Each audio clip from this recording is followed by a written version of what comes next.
Oi, minha querida amiga, meu querido amigo do direito do trabalho. Estamos retomando a nossa aula aqui sobre direito coletivo do trabalho, sempre agradecendo a oportunidade que o Legale nos dá e que o professor Antero Martins nos dá também, de estar conversando com você, de tentar passar para você um pouco da nossa história, daquilo que a gente trabalha no direito do trabalho, em especial essa aula do direito coletivo do trabalho, só para a gente rememorar. Nós estamos desde a primeira aula contando a história do direito coletivo do trabalho, a evolução do direito coletivo do trabalho no mundo, no Brasil, aonde a gente aplica o direito coletivo do trabalho, né? Eu tenho dito para vocês, e é sempre muito importante que a gente tenha essa noção, que embora pareça que o direito coletivo do trabalho está tão longe da gente, na realidade ele está muito perto, porque a gente não consegue fazer os nossos processos individuais do nosso cliente, do nosso reclamante, ou então defender as empresas, no caso de advogados de reclamada, de reclamado, se a gente não tem noção do direito coletivo do trabalho e, em até algumas circunstâncias, a obrigação de saber qual o acordo coletivo do trabalho que se aplica, qual a convenção coletiva do trabalho que se aplica, qual é a categoria daquele trabalhador, se de fato a documentação que está juntada aos autos relacionada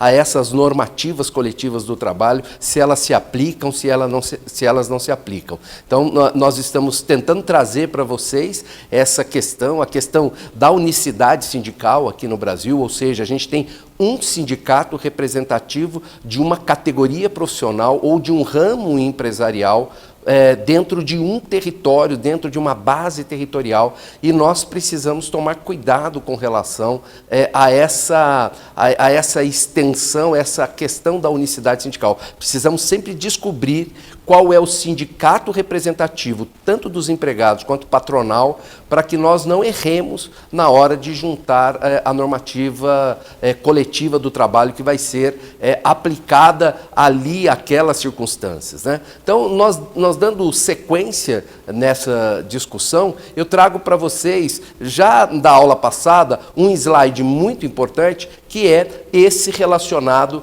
à representação por categoria profissional e econômica. E a gente não deve se descuidar disso. A primeira questão que vocês vão ver no slide é a questão de representação e filiação, né? Representação e filiação são coisas distintas. Por exemplo, um sindicato de determinada categoria, vamos eleger uma categoria aqui, o sindicato dos metalúrgicos, ele representa os trabalhadores da indústria metalúrgica, estando o trabalhador filiado ou não ao sindicato.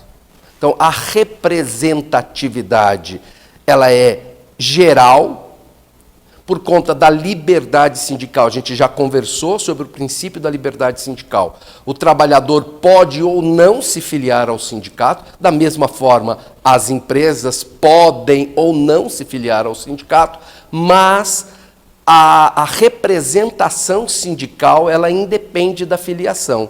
No entanto, o sistema brasileiro estabelece a possibilidade de filiação. Obviamente, a filiação tem vários caráteres que nós vamos conversar para frente, mas tem um caráter importante, que é como que eu estabeleço as possibilidades econômicas de um sindicato se eu não obtenho filiação, ainda mais no momento como esse, que o tal do imposto sindical já não é mais imposto sindical, o antigo imposto sindical, chamado contribuição sindical, passa a ser facultativo, né? Então, o custeio financeiro da entidade sindical depende muito da filiação.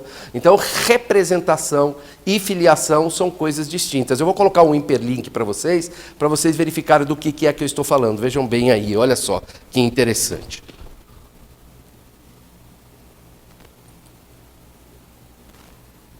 Olha só, como eu já tinha dito na aula anterior, categoria está estabelecida no artigo 511, parágrafos da CLT. Eu vou ler e comentar para vocês.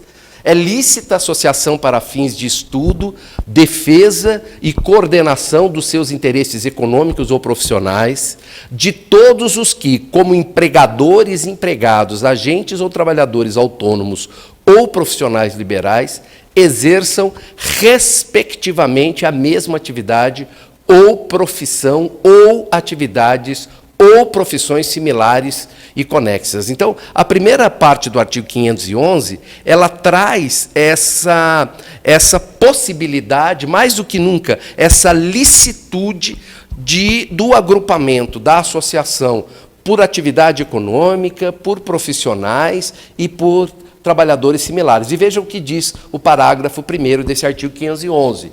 A solidariedade de interesses econômicos dos que empreendem atividades idênticas, similares ou conexas constitui o vínculo social básico que se denomina categoria econômica.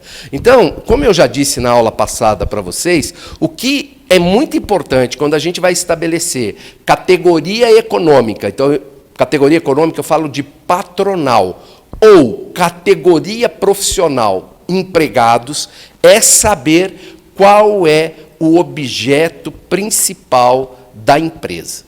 Como é que eu faço isso, professor Sodero? Eu já disse para vocês que é entrar no site da Fazenda Nacional. Vocês podem entrar na internet, colocar na fonte de pesquisa que vocês têm, o Google ou qualquer outra, vocês colocarem lá CNPJ, Fazenda Nacional, vai abrir uma telinha para vocês, onde vocês inserem, colocam lá o número do CNPJ da empresa, e na tela aparece um print do CNPJ da empresa, que traz junto consigo a atividade principal da empresa, caracterizada pelo que é denominado CNAE. CNAE, onde eu tenho a Classificação Nacional de Atividade Econômica. E lá eu consigo determinar qual é a atividade principal da empresa. Vocês podem observar que, às vezes, a empresa tem um CNAE principal, um CNAE secundário, um terciário, mas o que se aplica é o CNAE principal. Se está lá na empresa que ela é química, então o sindicato patronal, que representa os interesses daquela empresa, é o sindicato estadual ou regional ou local das empresas ou das indústrias químicas do estado de São Paulo, de uma determinada cidade, e também o sindicato que representa os interesses do trabalhador daquela empresa é o sindicato da categoria ou da atividade preponderante, da atividade principal da empresa. Então, se a empresa tem lá no CNAE dela que ela é química, os trabalhadores são representados pelo sindicato dos químicos, né? Eu sempre digo, eles são químicos, né? Na generalidade, só para a gente entender, para a gente não esquecer.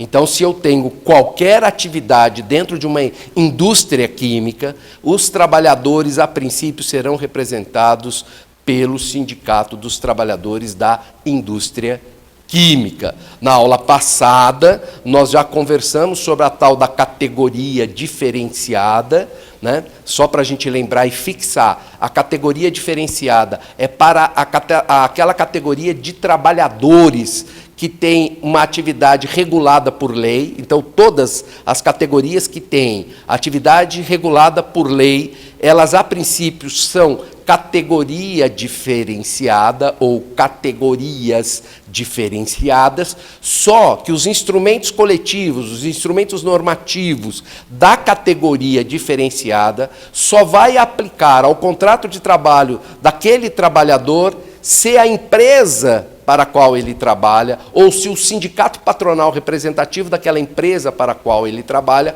tenha participado e assinado o acordo coletivo, a convenção coletiva. Ou, no caso do dissídio coletivo, que nós vamos estudar mais na frente, tenha sido suscitado e condenado a cumprir aquelas normativas. Então, a categoria diferenciada pode existir, mas as normas que serão aplicadas só serão, no caso de categoria diferenciada, para aquelas categorias diferenciadas em que o patrão participou da negociação e assinou o acordo, a convenção coletiva, ou o sindicato patronal, ou ainda, no caso de sentença normativa, que tenha sido suscitado e condenado. Isso a gente não pode esquecer. E vejamos o que diz o parágrafo 2º desse artigo 511. Vamos ler para vocês, olha lá. A similitude de condições de vida oriunda da profissão ou trabalho em comum em situação de emprego na mesma atividade econômica ou em atividades econômicas similares ou conexas, compõe a expressão social elementar compreendida como categoria profissional. Então, é tudo isso que eu acabei de dizer para vocês. Quando chega um cliente no escritório lá, que ele é reclamante, e eu atendo esse cliente, ou o pessoal do meu escritório atende, nós fazemos uma avaliação das leis que são aplicadas a ele, e a segunda situação é, existem normas coletivas? Existe acordo coletivo? Existe convenção coletiva que se aplica a esse trabalhador? Ah, existe. Eu preciso detectar qual é essa convenção coletiva. Então, a primeira coisa que eu faço, mexo na carteira. É importante que a gente olhe a carteira de trabalho, né? A gente precisa ter essa amizade com a carteira de trabalho, precisamos abrir a carteira de trabalho, verificar a foto do trabalhador, virar, ou às vezes na mesma página, tem lá a qualificação civil dele, vamos observar a qualificação civil, vamos ver os contratos de trabalho que estão registrados em cada espaço, em cada página que tem o contrato de trabalho, vamos olhar as outras páginas nas anotações gerais, às vezes tem um ou outro contrato de trabalho que é referido ali nas anotações gerais, eu preciso olhar as anotações que estão na carteira com relação ao aumento salarial, ao cargo ocupado na empresa, as férias que foram gozadas ou não. Então, é muito importante que a gente olhe a carteira de trabalho. Bom, detectei qual é a reclamada ou o reclamado, faço o exercício do CNPJ. Entro no CNPJ, descubro qual é a atividade principal da empresa, vou até o site do MTE, que agora não é mais Ministério, né? Era Ministério do Trabalho e Emprego, mas lá no site continua o mesmo, dou uma olhadinha lá nos registros de convenções e acordos coletivos, lá na página do mediador, e aí com o documento vigente na época que eu quero pleitear o direito, eu junto esse documento no processo e faço, então, a minha inicial. Se eu tiver pela reclamada, eu vou verificar se aquele reclamante, se aquele trabalhador juntou o documento coletivo, normativo, correto para pleitear os direitos que ele está pleiteando. Então, é muito importante que a gente faça esse exercício. Voltando para o texto da lei, nós vamos observar no parágrafo 3º que se trata da categoria diferenciada, então. Olha lá o parágrafo 3º. Categoria profissional diferenciada é a que se forma dos empregados que exercem profissões ou funções diferenciadas por força de estatuto profissional especial ou em consequência de condições de vida singulares. Então, voltando aqui para mim, é muito importante, então, que a gente estabeleça o que é essa categoria diferenciada. Então, essa categoria diferenciada são profissões regulamentadas por lei. Vamos dar o exemplo da nossa própria profissão, da advocacia, mas pode ser o médico de uma empresa, o engenheiro de uma empresa, a secretária executiva, que tem lei específica, que cuida da atividade dela, o motorista de caminhão. Então, todas essas categorias que têm lei própria são reconhecidas como categoria diferenciada. Agora, vou aplicar a normativa mais benéfica que tem para ele na norma coletiva da categoria diferenciada, preciso fazer o exercício. A empresa participou, a empresa assinou o acordo coletivo, a empresa assinou a convenção coletiva, o sindicato patronal assinou a convenção coletiva, assinou o acordo coletivo, aí eu posso estender os direitos à aplicação da norma coletiva para aquele reclamante.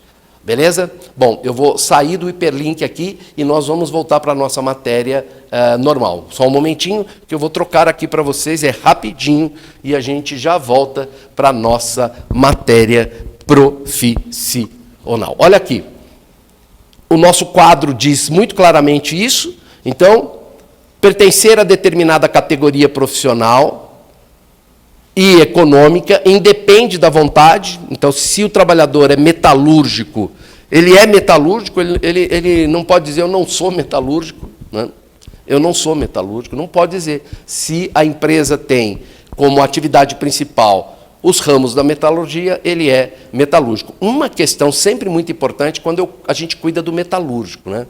Pelo período que eu advoguei para sindicatos de metalúrgico, lá na década de 80, início da década de 90, é sempre muito importante verificar, e isso acontece na categoria dos metalúrgicos, que ela é subdividida.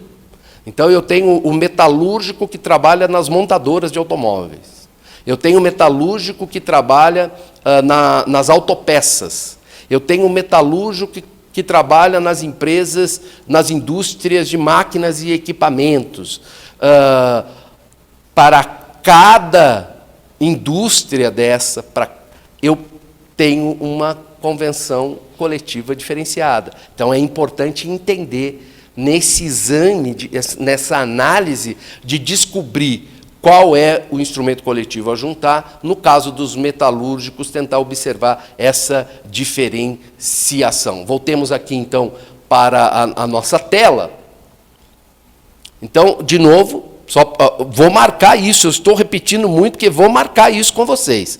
Empregador faz parte da categoria econômica de sua atividade preponderante em determinada área territorial. Empregado faz parte da categoria profissional correspondente à categoria econômica de seu empregador.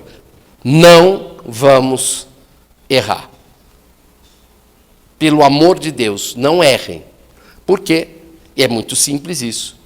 O cliente, reclamante, trabalhador, o cliente, empresa, coloca a responsabilidade da defesa dos interesses na mão da advogada, na mão do advogado. E a gente não pode negligenciar, eu não posso ir para uma audiência, juntar um instrumento coletivo na minha inicial e lá na defesa a empresa está dizendo o seguinte, olha, juntou o instrumento coletivo equivocado.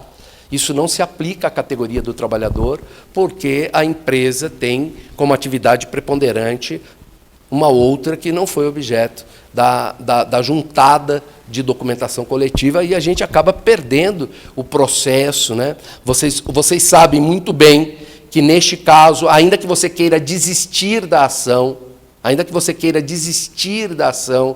você vai, depois de citada, no caso trabalhista, notificada a reclamada, você só vai conseguir desistir da ação se houver a aquiescência, e nestes casos, com certeza, o advogado da reclamada não vai aquecer, né? O que pode acontecer, é raro, mas o juiz entender que deve ajudar o reclamante, dar um prazo para ele juntar, para ele adequar a petição inicial, restabelecer o prazo da reclamada, mas se a gente tiver do outro lado um advogado de empresa com experiência boa no direito coletivo do trabalho e no próprio direito do trabalho, no processo do trabalho, o advogado pode se opor veementemente a esta... eu brinco que é o princípio do tadinho que o juiz pode querer juntar. E também, fora disso, nós vamos estar na frente do nosso cliente e a gente não pode passar, entre aspas, uma vergonha danada do cliente observar que nós não fizemos o correto, não adequamos a petição inicial. Perfeito? Não tenham medo de perder um tempinho para tentar achar essa categoria profissional do trabalhador que tem como base a atividade preponderante da empresa. E para a gente finalizar, no nosso texto aqui, eu digo para vocês, escrevo para vocês o que eu já ponderei, que o empregado pode exercer profissão diferenciada. Nesta hipótese, independe da atividade desenvolvida pelo empregador, pertencerá o empregado sempre à sua própria categoria. No entanto, quanto à aplicação das normas coletivas, dependerá de o empregador ter participado da negociação coletiva. Eu já vi, quando eu dou aula presencial, aqui estou conversando com vocês, tenho o prazer de estar conversando com vocês em todos os rincões desse Brasil, né? O EAD é muito legal. quando a gente tem essa possibilidade de conversar com você em todos os rincões do Brasil, mas quando estou na aula presencial, não é incomum eu levantar essa possibilidade, porque na sala de aula não tem só advogados, às vezes eu tenho pessoal de RH, tenho engenheiros, médicos do trabalho, e o pessoal de RH, em especial, dizia, nossa, a gente estava aplicando a regra da categoria diferenciada, mas a gente não sabia que, para aplicar, precisava ter a participação da empresa no instrumento coletivo.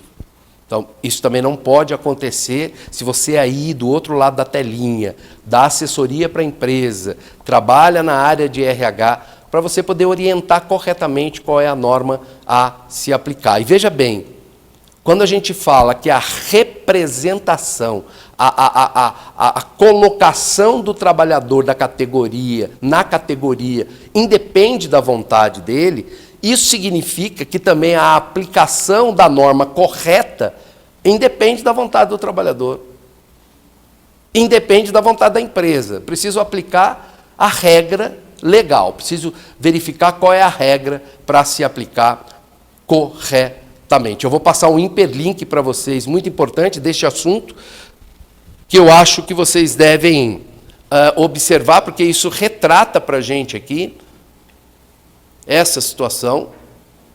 Eu me lembro muito bem que já na aula passada eu passei esse hiperlink para vocês, mas ele é tão importante, que eu acho que é importante a gente renovar para a gente não esquecer. Veja muito bem o que estamos aqui. Ó. Nós temos a súmula 374 do Tribunal Superior do Trabalho, que ele fala norma coletiva, categoria diferenciada, abrangência. Então, o que a súmula diz? Empregado integrante de categoria profissional diferenciada não tem direito de haver de seu empregador vantagens previstas em instrumento coletivo no qual a empresa não foi representada por órgão de classe de sua categoria. Então, nós temos isso sumulado pelo TST. Imagina que eu sou advogado de uma indústria farmacêutica. Sou advogado. Pertenço a uma categoria diferenciada porque a minha profissão é regida por lei. Sou empregado da empresa, pertenço à categoria diferenciada porque a minha profissão é regida por lei. Perfeito? Perfeito. Aplica qual norma para mim? A dos trabalhadores das indústrias farmacêuticas ou a do advogado? Primeiro exame que eu vou fazer. As normas lá, que envolvem o sindicato dos advogados e o sindicato de empresas, teve a participação da empresa ou do sindicato empresarial? Ah, teve. Eu aplico a categoria diferenciada, e aí nós vamos ver qual é a norma que nós vamos aplicar. Não teve a participação da empresa, esqueço. Vou aplicar para aquele advogado que é empregado da empresa, que tem categoria diferenciada, nós vamos aplicar a norma geral dos trabalhadores da indústria farmacêutica. Eu acho que ficou bem claro isso para vocês. E na continuidade do nosso slide, nós vamos observar, então, a OJ, SDC 36, empregados de empresa de processamento de dados, reconhecimento como categoria diferenciada, impossibilidade. E diz aqui, é por lei e não por decisão judicial que as categorias diferenciadas são reconhecidas como tais.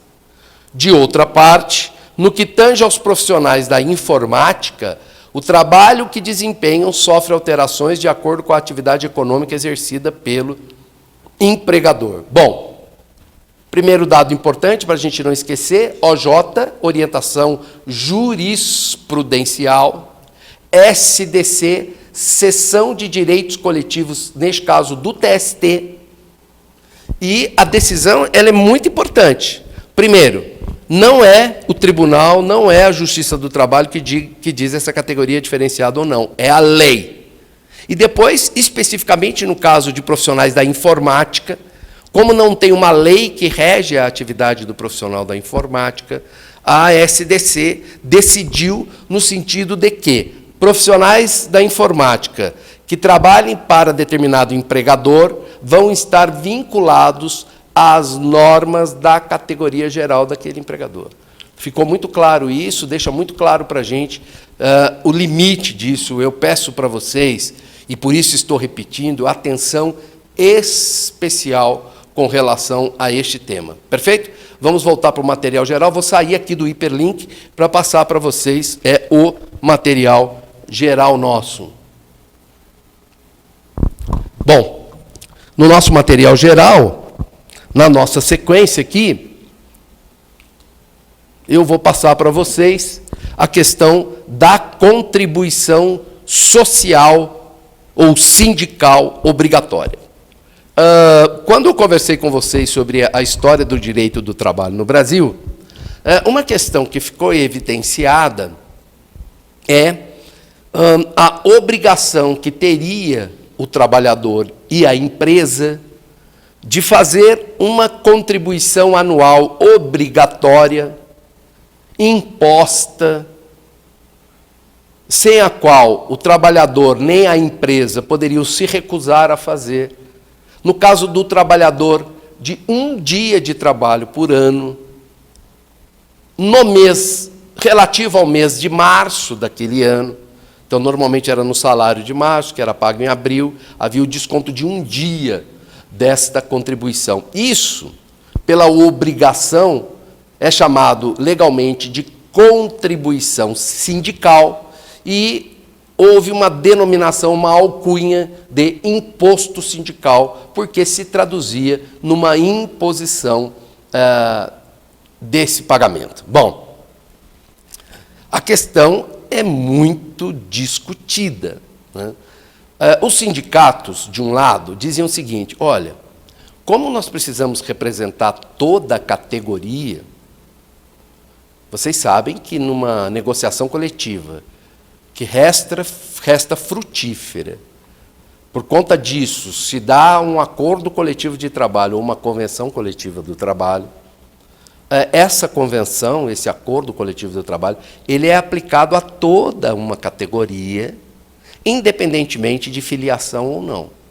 Então, o sindicato defendia uma parte das entidades sindicais, defendia a manutenção desse imposto sindical, dessa contribuição sindical obrigatória, dizendo o seguinte: a gente representa a categoria.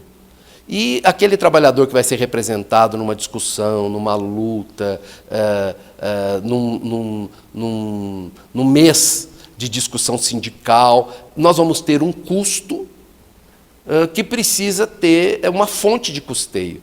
E essa fonte de custeio seria o chamado imposto sindical. Por outro lado, outros dizem o seguinte: nós precisamos que o sindicato seja mais célere, que ele não fique na dependência do imposto sindical, que ele demonstre resultado para que a categoria, além da discussão de representatividade, que ele tenha legitimidade. Ele precisa trabalhar com uma outra contribuição, que é a contribuição sindical mensal, que é feita pelos associados. E aí houve uma discussão na reforma trabalhista, e a reforma trabalhista acabou, então, por extinguir o imposto sindical, não a contribuição sindical, porque o que se impede é que se faça a cobrança da contribuição sindical sem a vontade do trabalhador. Agora, o trabalhador, para ter essa contribuição sindical descontada de um dia de salário por ano, ele precisa expressamente e previamente ir até o seu empregador e dizer o seguinte: olha, eu quero que desconte de mim o tal imposto sindical ou contribuição sindical.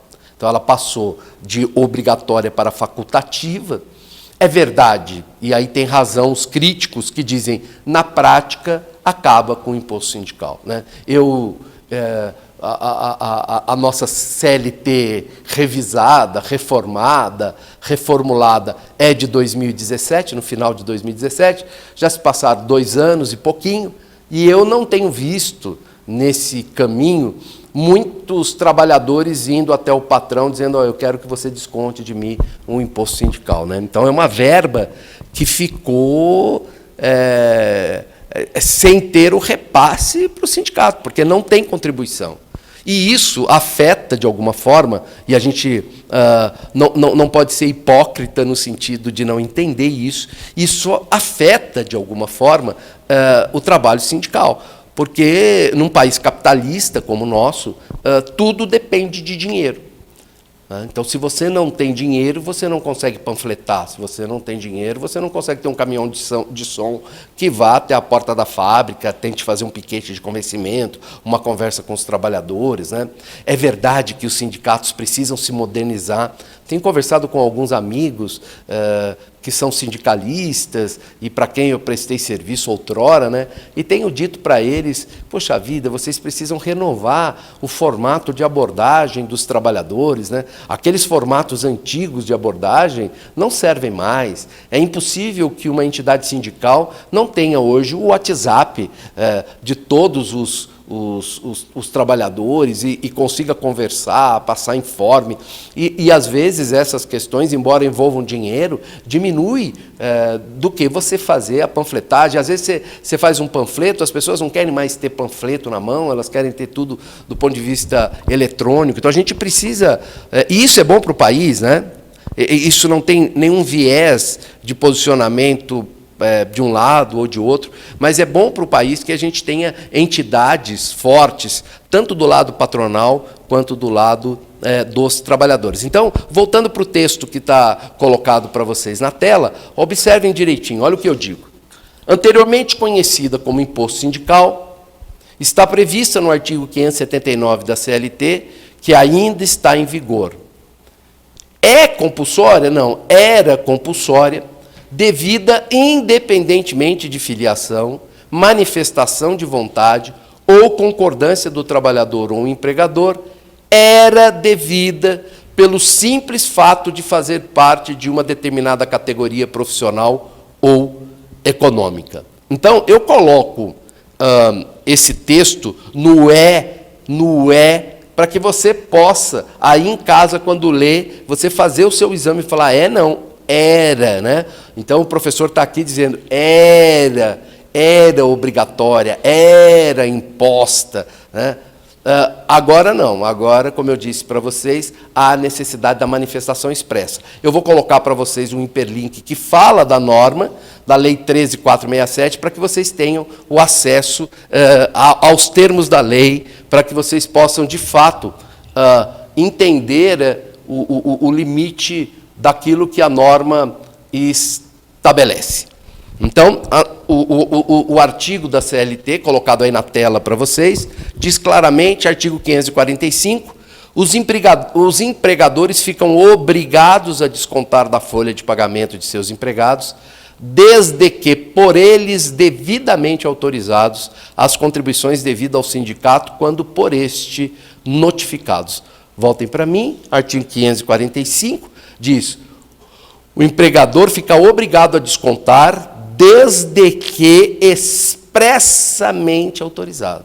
Então, retira o caráter compulsório, obrigatório, estabelecendo que fica necessário, precedente, uma autorização do trabalhador. E, na sequência, a norma diz para vocês no artigo 578, as contribuições devidas aos sindicatos pelos participantes das categorias econômicas ou profissionais ou das profissões liberais representadas pelas referidas entidades serão sob a denominação de contribuição sindical, pagas, recolhidas e aplicadas na forma estabelecida neste capítulo.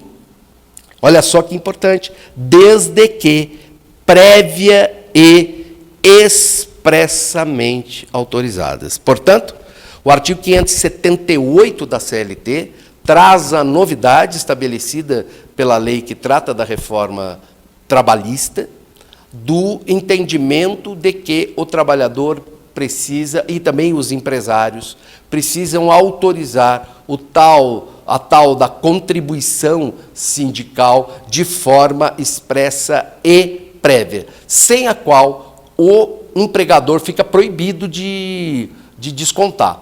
Professor Sodero, nós ouvimos aí uma conversa de que alguns sindicatos de trabalhadores estavam fazendo assembleias de sua categoria, e lá nas assembleias de sua categoria, eles colocavam em votação a possibilidade do trabalhador autorizar via assembleia o desconto do imposto sindical. Como é que a Justiça trabalhou isso? Bom, a Justiça tem se posicionado no sentido de que essa autorização expressa e prévia deve ser feita de forma individual, que não dá para fazer de forma coletiva, através de assembleia marcada pelo sindicato, com fim específico, dentro dos ditames do estatuto, com publicidade anterior, em jornais, na forma que o estatuto estabelece, mesmo cumprindo todos esses pressupostos formais. O Poder Judiciário tem entendido até agora, que não deve ser válida essa aprovação de forma coletiva e que há necessidade de que cada trabalhador que queira o desconto da contribuição sindical o faça de forma pessoal, individual, expressa e prévia, né? Vocês viram, e é legal essa questão de atuação sindical, né, para a gente entender que o movimento sindical, obviamente, não ficou paralisado nessa disputa de que como que a gente faz para tentar reaver essa parte orçamentária dos sindicatos, para que os sindicatos possam, de alguma forma, sobreviver ao que eles denominam de luta sindical, né? Como é que eles fazem isso, né, do ponto de vista econômico-financeiro? Tentaram uma estratégia, essa estratégia não tem funcionado, nós não sabemos como os tribunais de cúpula trabalharão com essa ideia, mas me parece que até o TST já tem se posicionado no sentido de que essa autorização prévia e expressa, ela é individual e não coletiva. Por outro lado, uma questão para a gente pensar. Se nós vivemos num país capitalista, em que o dinheiro, a parte do dinheiro, ela é fundamental para a sobrevivência das pessoas, das empresas e das instituições, quando eu coloco a faculdade da contribuição que garante a agenda econômica da entidade sindical, coloco essa hipótese como facultativa e não como obrigatória, da forma que era anteriormente, será que os sindicatos mantêm a representação de toda a categoria, independentemente de filiação? Essa é uma discussão para se fazer. Será que, de fato, se mantém a representatividade? Será que o sindicato, quando vai negociar na fábrica, na empresa, um direito, ele pode dizer, só vou negociar para quem é sindicalizado? E tentar, entre aspas, forçar a barra para que os não sindicalizados se sindicalizem para obter aquele benefício que está sendo discutido, que está sendo delineado, que está sendo resolvido naquele instrumento coletivo? Então, são movimentos, fatos sociais que nós vamos observar na sequência, nos próximos anos, dependendo de como os sindicatos receberão essa dificuldade econômica advinda do encerramento do imposto sindical obrigatório, compulsório, como era antes da reforma trabalhista. Voltando ao texto aqui, observar que no artigo 579 está descrito o desconto da contribuição sindical está condicionado à autorização prévia expressa dos que participarem de uma determinada categoria econômica ou profissional ou de uma profissão liberal em favor do sindicato representativo da mesma categoria ou profissão, ou inexistindo esse, em conformidade com o disposto no artigo 591 da CLT. Deixa eu falar uma coisa importante para vocês.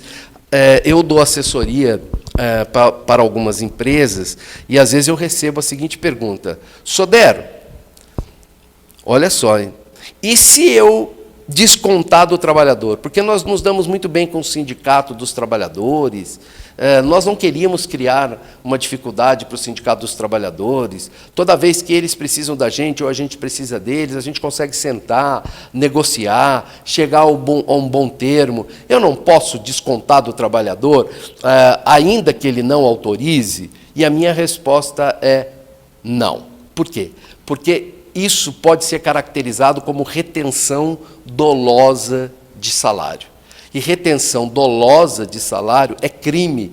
Então, os representantes da empresa podem responder por um crime por tentar fazer um ajuste com o sindicato.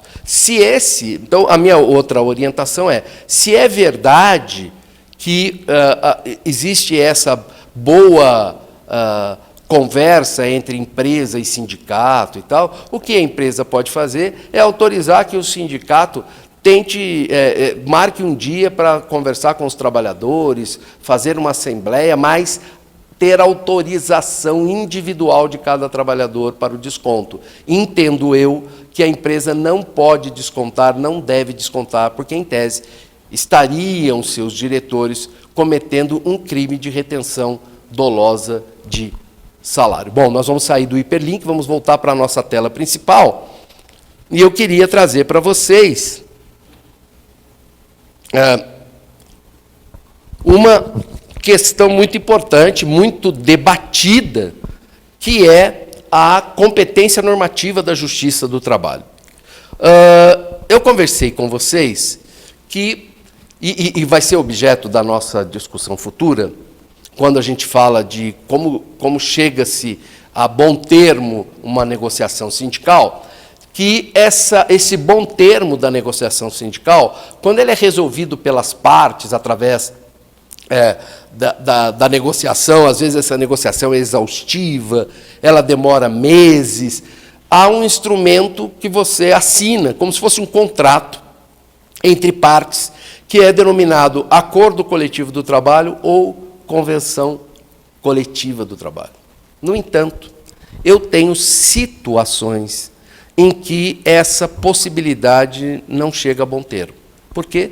Porque uma das partes se tornou intransigente, e essa intransigência não quer dizer que a parte não quer fazer porque não quer, às vezes tem motivos para não aceitar, tanto do lado do trabalhador quanto do lado do empregador, e aí não se chega a bom termo.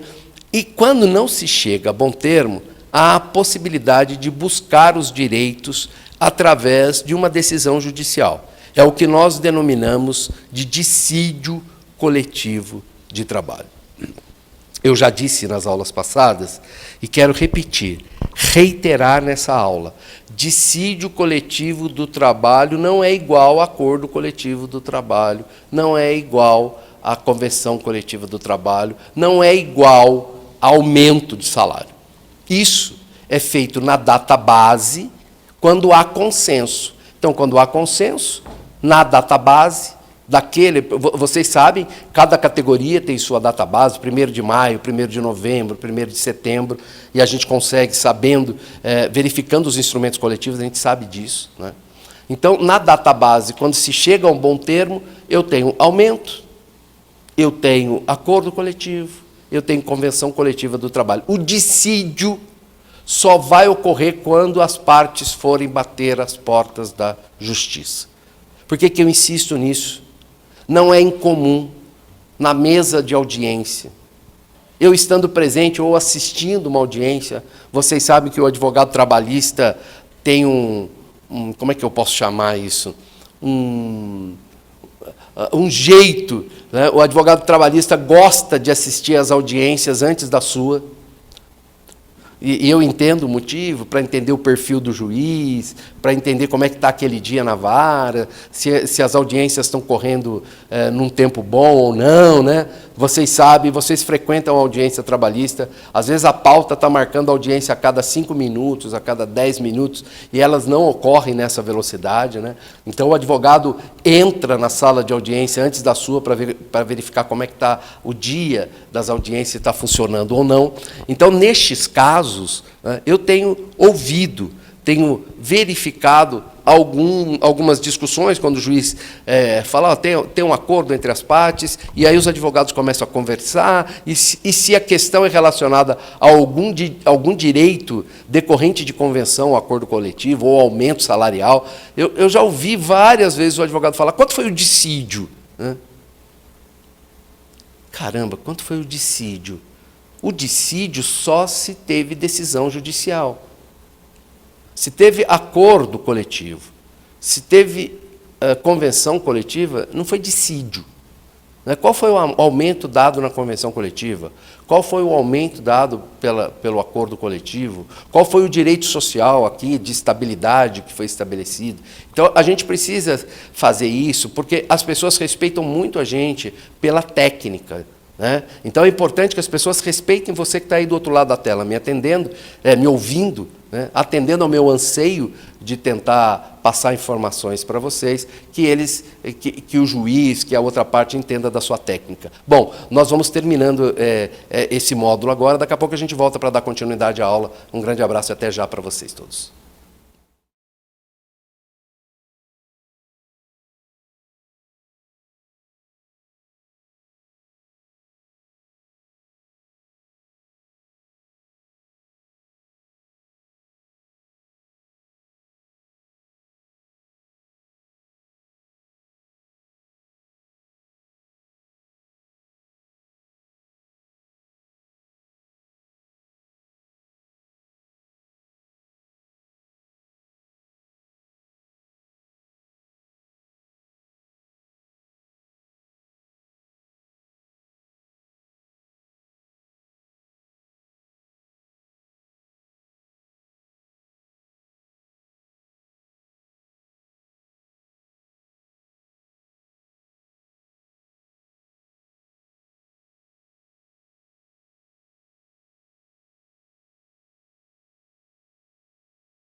Pessoal, estamos retomando a nossa aula aqui. Olha só que interessante. Estamos falando da competência normativa da Justiça do Trabalho, né?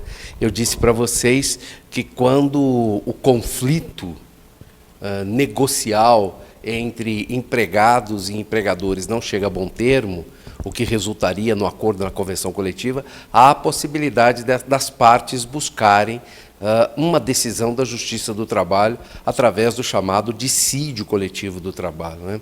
E aí essa questão faz com que a Justiça do Trabalho apresente normas que as partes estão discutindo, ou normas sobre o que as partes estão discutindo. Há uma grande crítica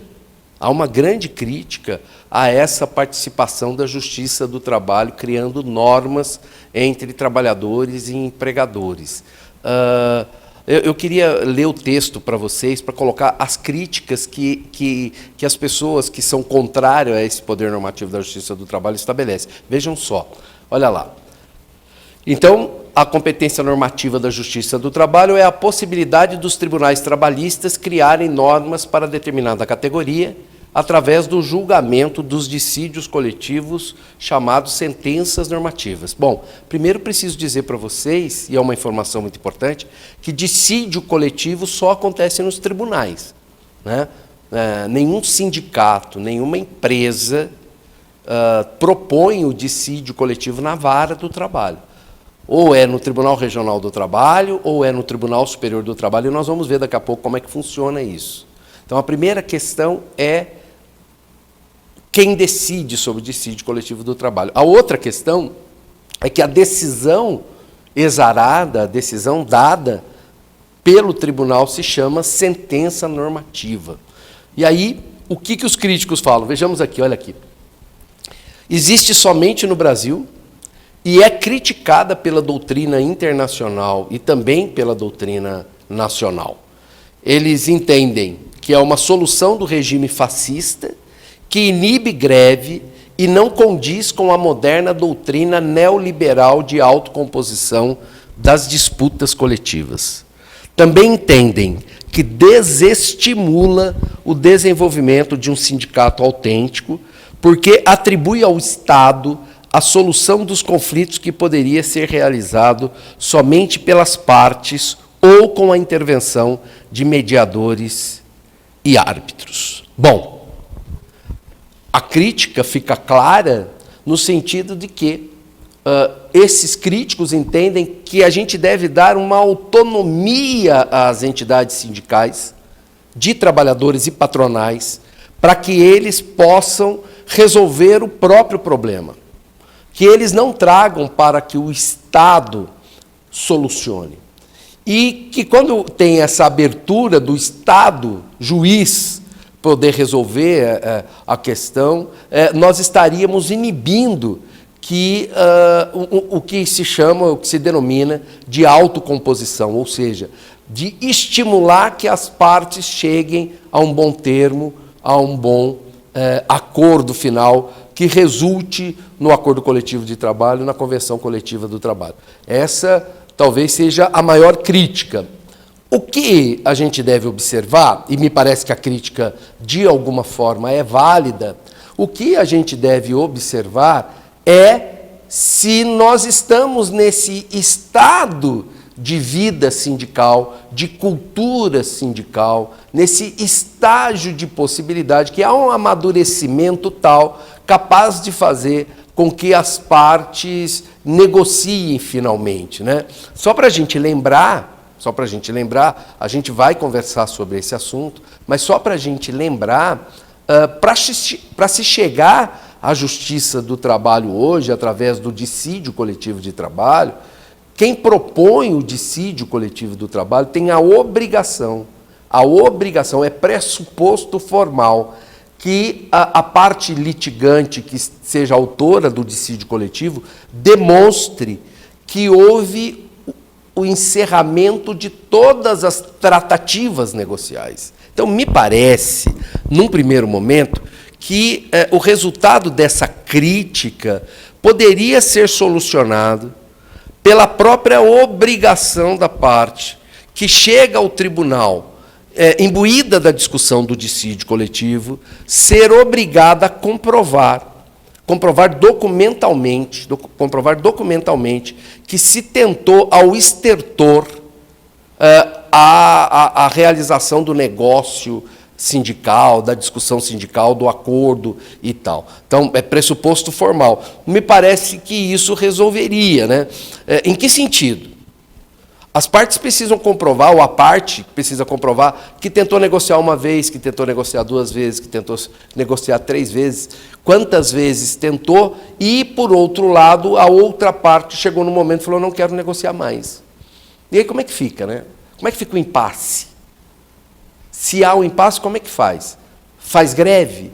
Não faz greve? Então, a crítica ela é válida, mas nós temos que observar também a evolução sindical no Brasil, a cultura sindical no Brasil, porque quando a gente faz lei, a gente faz para a nossa gente, para o nosso povo. É bonito e é importante que a gente faça essa visitação aos outros países, né? A gente pode fazer uma visitação à cultura jurídica de outros países, como é que os países tratam, no caso do movimento sindical, essas tratativas negociais, mas a gente precisa entender também que nós tratamos de nossa gente, né? Eu brinco, da nossa gente tupiniquim, para a gente poder não fazer lei que não pegue ou que inviabilize as questões. Voltemos para os nossos textos aqui, então, para a gente conversar a respeito. Volto aqui para falar, então, da representação classista na Justiça do Trabalho. Eu já falei sobre isso, estou repetindo, porque é muito importante. Até a emenda constitucional 24 de 99, nós tínhamos, como representante dos trabalhadores e dos empregadores na vara do trabalho, um juiz que não era togado, que não tinha feito concurso público e que representava na audiência e nos julgamentos o interesse das categorias, obviamente, profissionais ou categoria econômica. Eu vivi essa época. Então, eu posso contar um pouquinho dessa história muito rapidamente, né? Durante toda a minha vida de advogado, em que havia juiz classista, preciso dizer que foram raras as vezes que eu vi juiz classista atuante, que dava votos corretos, que dava voto em separado, que efetivamente participava da audiência, que ajudava o juiz togado, o juiz concursado, a fazer as perguntas corretas, que ajudava na hora da tentativa de formulação de acordo na audiência. Foram raras as vezes que eu vi isso. Percebia que esses juízes também eram pouco aproveitados na audiência, né? Alguns juízes togados, às vezes, davam tarefas importantes. Por exemplo, na minha época não havia ainda audiências unas, eram raríssimas as audiências unas. O que a gente tinha era audiência inicial, depois uma audiência de instrução, e, às vezes, o juiz presidente chamava junta de conciliação e julgamento, porque era julgado por um colegiado já, então não era uma vara, era uma junta, então eu tinha um juiz togado e 2 juízes classistas, mas às vezes o juiz presidente da junta de conciliação e julgamento dava uma tarefa importante para aquele juiz classista que ele entendia que tinha mais condições, por exemplo, de fazer as audiências iniciais, enquanto o juiz, na mesa ao lado, fazia as audiências de instrução, e o juiz togado intervia ali naquela audiência inicial, entre aspas, comandada pelo juiz classista, só se houvesse a necessidade. Mas eu preciso dizer que a minha experiência, né, é de que não tenha funcionado essa representação classista. Eles recebiam salários como de juiz, o voto dele tinha a mesma validade do voto do juiz togado.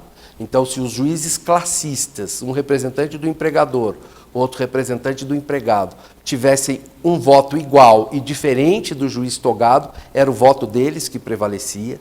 E, às vezes, com raríssimas vezes, não havia uma informação jurídica, técnica, que motivasse, que fundamentasse esses votos. Então, me parece que essa representação não tinha muito motivo Tinha uma outra questão importante que é legal, do ponto de vista histórico de falar, que era a possibilidade do jus postulandi, né?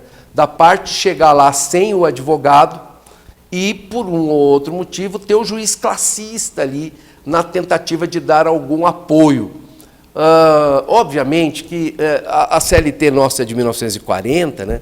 E com a especialidade na advocacia, de advogados na área do direito do trabalho, né? Essa questão do jus postulandi, ela quase nunca existiu. Há uns anos atrás, eu dando aula numa pós-graduação de uma universidade, um dos alunos era diretor de uma vara do trabalho e ele estava há quase 30 anos na vara do trabalho, e ele disse: em todo o meu período de trabalho na vara do trabalho, eu nunca recebi um trabalhador que foi lá para que a gente reduzisse a termo a reclamação dele. Sempre, em algum momento, havia a indicação de que ele procurasse um advogado especialista. Então, a questão do jus postulandi também não é algo que poderia fundamentar a presença dos juízes classistas. Preciso repetir que existiam exceções de qualidade, de trabalho qualificado,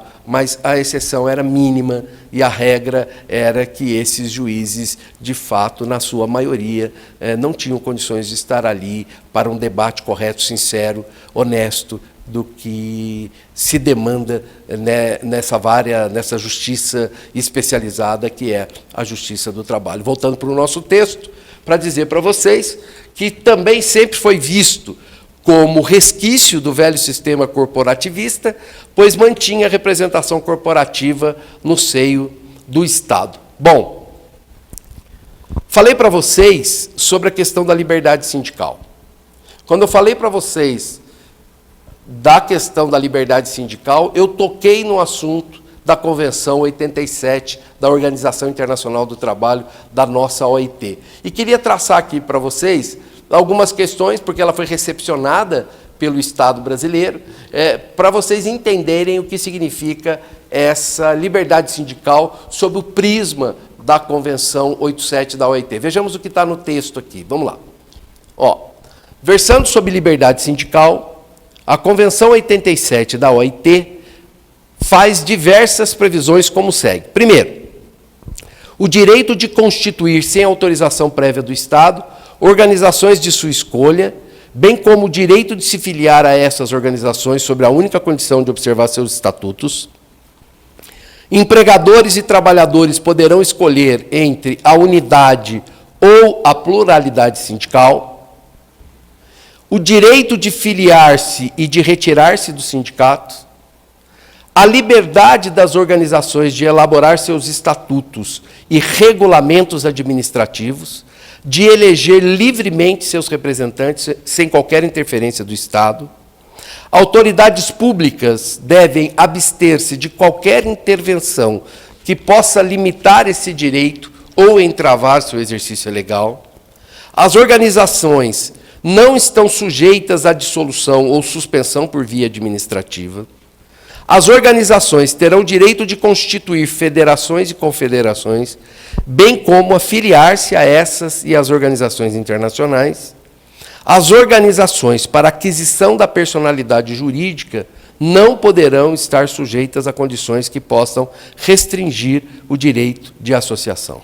Bom, primeira questão importante da liberdade sindical, que é o direito que essas entidades têm de se constituir sem ficarem atreladas ao Estado ou às limitações que possam impedir, as limitações estatais, que possam impedir a criação dos sindicatos. Fica muito claro isso. A possibilidade que tem cada entidade sindical de fazer o seu estatuto, de estabelecer para a categoria o que vai regular a vida daquela organização que cuida da vida dos trabalhadores e, no caso, das representações empresariais das empresas. Uma questão muito importante, de eleger os seus representantes de forma livre. Do Estado não impedir o funcionamento nem fazer intervenções nas entidades sindicais. Então, vocês começam a observar que essa Convenção 87 da OIT, recepcionada pela legislação brasileira, estabelece obrigações do ponto de vista estatal, do ponto de vista de não intervenção estatal, no sentido de que essas entidades de fato possam existir, de fato possam ser criadas para a representação enquanto organização daquilo que eles entendem cabíveis de representar, trabalhadores ou empregadores. E mais uma questão importante que está no texto aqui, que é a possibilidade que tem de constituir federações, confederações, bem como filiar-se a essas e às organizações internacionais. Uma questão muito importante nisso tudo é que, embora a Convenção 87 da OIT tenha sido recepcionado pela nossa lei, há um entendimento do Supremo Tribunal Federal que há uma obrigação de, quando se fundar a entidade sindical e ela for recebida oficialmente através de uma inscrição no CNPJ, né, que há necessidade da inscrição dessas entidades sindicais no antigo Ministério do Trabalho, hoje está vinculado ao Ministério da Justiça, uma secretaria do Ministério da Justiça, para que essa secretaria faça a análise do que nós chamamos lá atrás de unicidade sindical, para ver se já existe um sindicato registrado para aquela espécie de categoria na mesma base territorial. O Supremo Tribunal Federal tem entendido que é perfeitamente viável essa obrigação de fazer o registro e obter o que se chama de carta sindical. Bom, na continuidade, então, do nosso trabalho, mais um slide para vocês, nós vamos cuidar da estrutura sindical brasileira. Né? Vocês vão ver o texto aí. A estrutura sindical está estabelecida no artigo 8º, inciso 4º da Constituição Federal e no artigo 511 seguintes da CLT. Aqui no Brasil nós chamamos isso de sistema confederativo. Vocês vão ver que não é um sistema hierarquizado, onde, por exemplo, a confederação mande na federação e a federação mande no sindicato, mas é de coordenação. Os artigos 534 e 535 da CLT definem, respectivamente, as federações, as confederações e o artigo 511 da CLT define os sindicatos. As centrais sindicais, embora não integrem o sistema confederativo, elas foram regulamentadas em 2008, elas existiam na prática, mas houve a regulamentação das centrais sindicais pela Lei 11.648 de 2008. Então, o sistema de organização sindical no Brasil, nós chamamos de sistema confederativo. Sodero, o que é o sistema confederativo? O sistema confederativo é que nós temos, basicamente, aquele triângulo que vocês viram no texto, onde eu tenho confederação, federação e sindicato. E como eu disse para vocês no texto, o sistema não é hierarquizado. Né? O sindicato tem autonomia para tocar a sua estrutura, regulamentar a sua estrutura, gastar as suas arrecadações da forma que lhe convém, a federação da mesma forma e a confederação da mesma forma. O que nós temos é basicamente como que elas se organizam. Né? É muito importante a gente entender que o sistema, às vezes você sai de uma unidade, você pega um sindicato que tem uma unidade, ele é um sindicato de uma cidade, por exemplo, a base territorial dele é uma única cidade. E, às vezes, as questões dele, embora sejam ali naquela cidade, mas elas têm a ver com o Estado, às vezes têm a ver com políticas nacionais. E, para você ter esses acessos, às vezes, ao governo estadual, ao governo federal, a deputados, a senadores, a própria negociação estadual, que tem relação com as empresas, que tem representação mais ampla, às vezes, do que numa cidade, etc., há necessidade de você ter esses órgãos colaborativos, chamo assim, esses órgãos colaborativos que seriam as confederações, as federações, todas com o apoio para os sindicatos. Uma questão muito importante que eu tenho visto aí ao longo desses anos, né, são, por exemplo, os cursos que as federações dão para orientar os sindicatos como é que eles devem se portar na negociação. Nós vamos ter a oportunidade aqui de falar um pouquinho sobre negociação, e é importante que a gente saiba o que acontece numa negociação. Já vi essas questões da parte didática, da parte da instrução desses dirigentes sindicais através de federações e confederações. Obviamente que a confederação, estando lá em Brasília, por exemplo, ela tem possibilidade de estabelecer alguma discussão com os parlamentares nacionais. E nós tivemos, em 2008, a regulamentação das centrais sindicais. Elas, basicamente, já existiam do ponto de vista formal, mas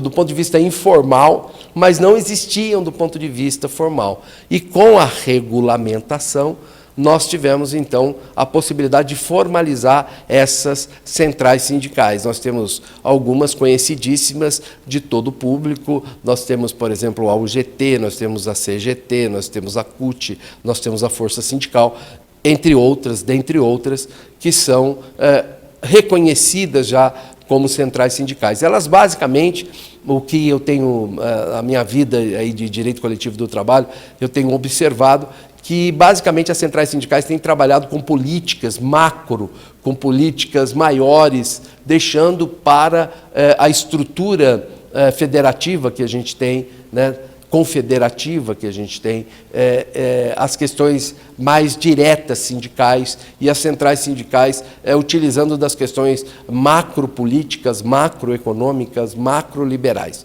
Perfeito? Então, essa estrutura sindical é importante para a gente observar essas questões. Bom, dando continuidade aqui ao nosso texto, nós vamos marcar a ideia do que se chama enquadramento sindical. Vamos olhar nosso texto aqui. Como dito anteriormente, no Brasil há o enquadramento sindical por categorias distintas e paralelas. A determinada categoria econômica corresponde a determinada categoria profissional. Luciano Martins, em sua obra Curso de Direito do Trabalho, Relações Individuais e Coletivas e Sindicais do Trabalho, cita o professor Ronaldo Mancuso, que esclarece que, sob o ponto de vista sociológico e político, categoria é o conjunto de pessoas que gozam, pela condição comum em que se encontram, da mesma posição com relação aos direitos e deveres políticos. São integrantes da mesma categoria, por exemplo, industriários, comerciários e bancários, no segmento dos trabalhadores, e os donos da indústria, os comerciantes e os banqueiros no segmento de empregadores. É importante frisar que o enquadramento dos sindicatos gira, portanto, em torno do princípio que, em função da categoria econômica, se cria a categoria profissional.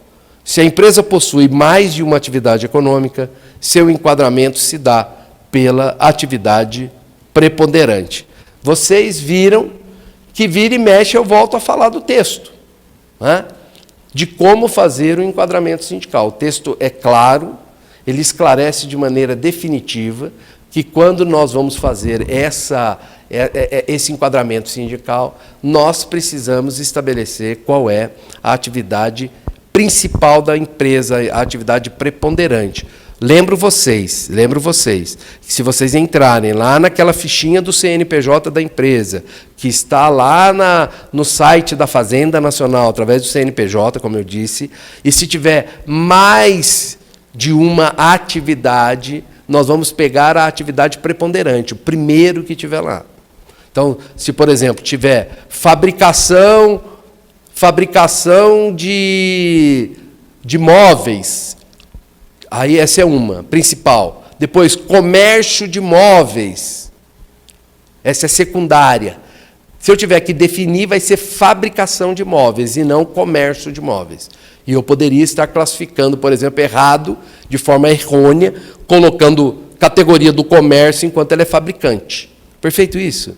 Isso é muito importante para a gente poder estabelecer essa questão do enquadramento sindical da gente. Bom, continuando aqui, base territorial. Eu disse para vocês que base territorial é a extensão do território brasileiro sobre a qual o sindicato exerce o poder de representação. A base territorial mínima dos sindicatos é o município. Então, vejamos os senhores que quando há a criação da entidade sindical, o que eu preciso estabelecer sempre é uma base territorial. Primeiro, pelo princípio da unicidade sindical. Eu não posso criar um sindicato que esteja invadindo a representatividade de outro sindicato que já existe.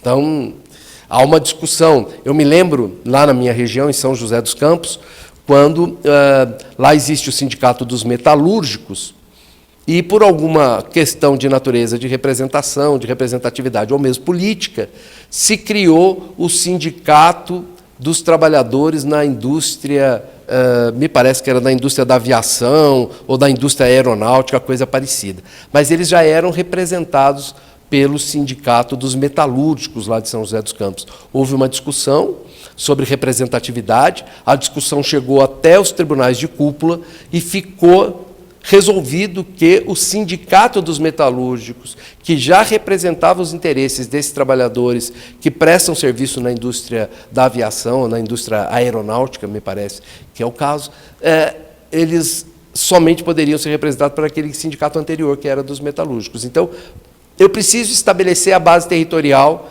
para verificar se há o respeito à chamada unicidade sindical ou não. Disse para vocês, e repito aqui, que a base territorial mínima é o município. Então, eu não posso ter, numa cidade, vou me lembrar lá de Pindamonhangaba, que é a cidade onde eu resido, e tem um distrito lá onde estão as indústrias, eu não posso criar os trabalhadores das indústrias do distrito de Moreira César, por exemplo. Não dá. Então, tem que ser, no mínimo, o município. Professor Sodero, pode fazer um sindicato que representa uma região? Normalmente é o que acontece, né? Normalmente lá tem o Sindicato dos Trabalhadores da Indústria Metalúrgica de Pindamonhangaba e região. E aí, lá nos artigos do Estatuto Social, diz a base territorial é Pindamonhangaba, Roseira, bom, e aí você estabelece, quem cria o Estatuto estabelece essas cidades, e é importante, hein? Não se esqueçam de colocar todas as cidades. E vocês que forem examinar o Estatuto Sindical, verifique se tem todas as cidades, porque não pode representar aquela cidade que não consta lá. Ah, mas é que na época a cidade não existia e passou a existir. Precisa fazer alteração do Estatuto Sindical para fazer constar a cidade. Perfeito isso? Muito bem. Olhando aqui novamente para a nossa tela, nós vamos observar, então, que é aonde o sindicato exerce o seu poder de representação. Como eu disse para vocês, então, o sindicato não pode representar aquela cidade que está fora da sua base territorial. Bom, agora eu vou trabalhar com cada uma das entidades. Vamos começar pelos sindicatos, para poder entender o que é o sindicato, como que ele se forma, etc. Vamos lá para o artigo 511 da CLT, para a gente poder entender essa estrutura sindical brasileira, como é que ela funciona. Olhando aqui para a nossa tela, sindicatos. Definido no artigo 511 da CLT, os sindicatos são pessoas jurídicas de direito privado. Associações formadas pelos sujeitos das relações de trabalho, empregados ou empregadores, para o estudo, a defesa e a coordenação de interesses econômicos e profissionais daqueles que exerçam a mesma atividade ou profissão. Formam-se a partir da inscrição de seus atos constitutivos no cartório de registro civil e, posteriormente, no Ministério do Trabalho e Emprego. Já não é mais o Ministério do Trabalho e Emprego, agora é uma secretaria que está vinculado ao Ministério da Justiça, por enquanto, para fins de controle da unicidade sindical. Possuem 3 órgãos: a diretoria, o Conselho Fiscal e a Assembleia Geral. A administração dos sindicatos é exercida pela diretoria e o Conselho Fiscal, cujos membros são eleitos pela Assembleia Geral. A Assembleia Geral é o órgão deliberativo responsável pela criação da própria entidade, da entidade sindical, e que delibera sobre as mais importantes matérias do sindicato. Elege a diretoria e o Conselho Fiscal. A Assembleia Geral submete-se, é claro, às previsões do Estatuto. Bom, olha o que é importante aqui, né? A formação do sindicato, ela se inicia com o registro do sindicato no cartório de pessoas jurídicas. E logo depois, ele tem a sua personalidade estabelecida através da inscrição no CNPJ. Como se disse aqui, os 3 órgãos do sindicato são diretoria, Conselho Fiscal e Assembleia Geral, sendo que a diretoria e o Conselho são eleitos nas eleições e a Assembleia Geral é o órgão de deliberação, né? Como é que funciona a convocação da Assembleia Geral? Conforme estiver nos estatutos de cada entidade sindical. Então, vejam bem, como é que faz a eleição sindical, professor Sodero? Da forma com que está no estatuto. Como é que faz a eleição, como é que é montada a diretoria, que órgãos que tem a diretoria, quais são os diretores, quantidade de diretores, o que cada órgão da diretoria faz, o que faz o presidente, o vice-presidente, quando um substitui o outro ou pode substituir o outro, como é que faz o secretário, como é que faz o diretor financeiro ou tesoureiro. Posso criar diretoria de esportes, diretoria de comunicação, diretoria de cultura, diretoria jurídica. Então, tudo isso está estabelecido no estatuto do sindicato. E o que é importante aqui é que toda vez, no caso da Assembleia Geral, que ela for convocada de forma ordinária ou de forma extraordinária, deve haver o estabelecimento dessa forma de convocação e para o que vai se deliberar através de edital. O edital precisa ser realizado e publicado, precisa dar publicidade do edital, aonde o estatuto determinar, mas é importante que se dê ampla publicidade nos prazos estatutários, não pode perder o prazo estatutário, porque isso pode ser objeto de uma anulação de assembleia, porque não estava no prazo estatutário. E uma questão muito importante relacionada à Assembleia Geral é que sempre que for estabelecida a pauta de discussão, ela deve ser colocada no edital,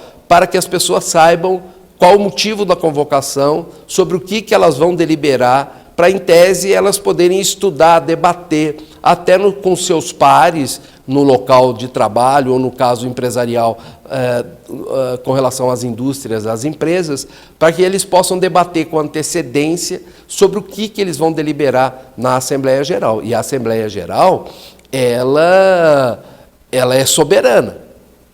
Se não houver nulidades formais, a decisão proferida na Assembleia Geral vale para a categoria, a não ser naqueles casos em que a decisão não caiba à Assembleia Geral. Mas tudo o que estatutariamente cabe, legalmente cabe à Assembleia Geral, o que foi definido ali deve ser observado. E uma questão muito importante para o dia a dia, porque às vezes as pessoas perguntam para mim, mas, Sodero, doutor Sodero, eu estou aqui no seu escritório, lá a minha categoria decidiu fazer isso e eu sou contra, né?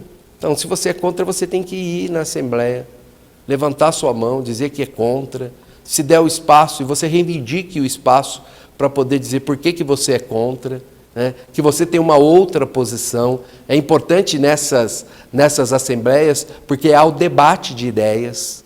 Em todas as assembleias patronais ou de trabalhadores, há debate de ideias. E a gente não pode ter a preocupação de debater ideias, muito pelo contrário, né? Debater ideias melhora a discussão e certamente melhora a análise e a decisão que se for tomar. Voltando aqui para o nosso slide, então, nós vamos verificar que essa Assembleia Geral ela é tão importante que ela é responsável pela criação da própria entidade sindical. Então, quando se vai criar uma entidade sindical, se faz um edital de convocação dos trabalhadores daquela entidade para que compareçam no dia e hora para que possam deliberar. E uma questão muito interessante é, depois de formada a entidade sindical, estabelece-se para validade ou para ter início uma Assembleia Geral o quórum, ou seja, a quantidade de pessoas que estão que podem deliberar sobre o assunto, né? Normalmente se diz metade mais um dos trabalhadores em primeira chamada, em segunda chamada não sei qual percentual, e em terceira chamada com o número que estiver presente, né? Muito importante isso, hein? Muito importante. Vocês, toda vez que tiverem que discutir alguma questão que foi observada em Assembleia Geral, desde reivindicações, desde aprovação de acordo ou convenção coletiva, vejam se o quórum foi cumprido. E como é que faz isso, Soder? Olhando a lista de presença e a lista de votação. E vocês que representam o movimento sindical, tanto de trabalhadores como patronal, observem as normas, observem que deve ter o quórum, que deve ter a listagem das pessoas, as pessoas precisam assinar a presença, precisa identificar as pessoas. Coloquem nome, coloquem assinatura, coloquem RG ou CPF, para que seja fácil identificar, inclusive, se aquela pessoa pertence àquela categoria, se aquela pessoa está representando uma empresa que representa a categoria econômica. Então, é muito importante ter essas observações. E nós, que somos advogados, toda vez que a gente tiver algo relacionado a documento coletivo, a aprovação de acordo de convenção coletiva, a gente verificar se esses pressupostos estão presentes. Bacana? Vamos continuar, então, aqui. Bom, no texto nosso aqui, eu coloco as funções que o sindicato tem. Trago algumas que eu acho que são importantes. Primeira, a função de representação, né? Como eu digo aqui no meu texto, é a mais importante de todas, pois ela por conta dela que as entidades sindicais falam em nome da categoria, com o propósito de defender e coordenar seus interesses em dois campos de atuação: o extrajudicial e o judicial. Essa representação atua extrajudicialmente perante as autoridades administrativas e judicialmente através da representação e substituição processual.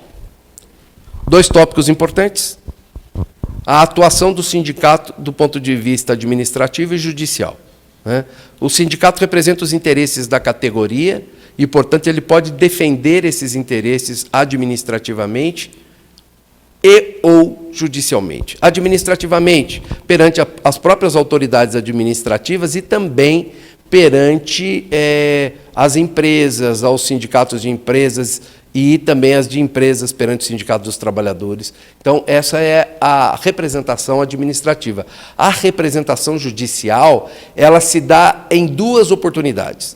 A primeira, como substituição processual. Vocês imaginem que eu tenho um sindicato de trabalhadores que entende que os trabalhadores de parte daquela indústria, de um setor daquela indústria, ou de toda a indústria, têm direito a um adicional de insalubridade. Ele pode entrar com uma ação enquanto substituto processual de todos os trabalhadores da indústria X, onde se busca fazer perícia para estabelecer o direito ao adicional de insalubridade. Nós chamamos isso de substituição processual. Então, essa representação, ela se dá na forma de substituição processual. Existe alguma discussão em que há necessidade de se nomear esses trabalhadores ou se eles serão nomeados só na fase de execução. Neste caso, o autor da ação é o sindicato. Sindicato dos Trabalhadores nas Indústrias Químicas de São José dos Campos, neste ato como substituto processual dos trabalhadores da indústria química tal, vem pleitear tal, e aí faz a petição inicial. Então, o autor da ação não é o José, o João, o Paulo, o Pedro, que são substituídos. O autor da ação é o sindicato. Não há necessidade dos trabalhadores passarem procuração para o advogado do sindicato. Não há. A única coisa importante é que se leve à decisão da Assembleia Geral a possibilidade de entrar com a ação judicial. Isso é importante para que se estabeleça que foi aprovado em Assembleia, e quem é, nesse caso, que aprova? Os trabalhadores que têm interesse naquela ação. Outra forma de representação, e está colocada aqui no nosso texto, é o da pura representação. Então, nós temos lá, por exemplo, os trabalhadores que estão sendo representados pela entidade sindical, mas a ação é individual dele. Então, tenho lá um trabalhador que chama José Roberto Sodero Victório, que entra com uma reclamação trabalhista contra a empresa XYZSA, e o sindicato só está ali oferecendo o trabalho dos seus advogados como representante da categoria, mas, neste caso, há necessidade do trabalhador passar a procuração para o advogado do sindicato. Então, ele está ali no sentido de representação e não de substituição processual, onde o advogado do sindicato, representando os interesses daquele trabalhador, através da entidade sindical, entra com uma reclamação trabalhista. Essa é a reclamação trabalhista individual. Também pode ser a reclamação trabalhista plurima, onde eu tenho 4, 5, 6, até 10 trabalhadores postulando o mesmo direito, eles passam procuração, aí não é substituição processual. Cada trabalhador passa a procuração para o advogado do sindicato, e aí, através da representação, o sindicato representa os interesses desse trabalhador perante a ação judicial. Perfeito? Voltando, então, aqui ao nosso texto, a outra forma ou função sindical é a chamada função negocial. O que é a função negocial? Talvez, e eu coloco aqui, é a segunda mais relevante destas funções sindicais.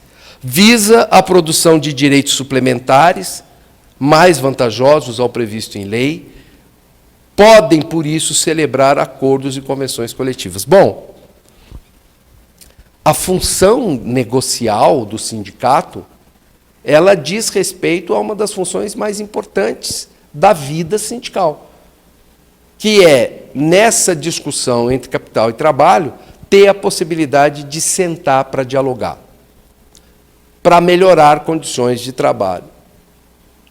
Eu sei que hoje vocês podem dizer, Sodero, mas agora com a reforma trabalhista eu posso ter negociação que diminua alguns direitos legais. Nós vamos ver lá na frente que são alguns direitos legais que podem ser mexidos e como é que pode fazer isso. Mas a história, a cultura da negociação sindical é melhorar condições de trabalho. E, para melhorar a condição de trabalho, precisa negociar. E negociar é uma arte. Negociar, a gente precisa sentar e conversar com as pessoas. Eu já disse para vocês aqui na primeira aula que a gente negocia desde a hora que a gente acorda. Brinquei com vocês.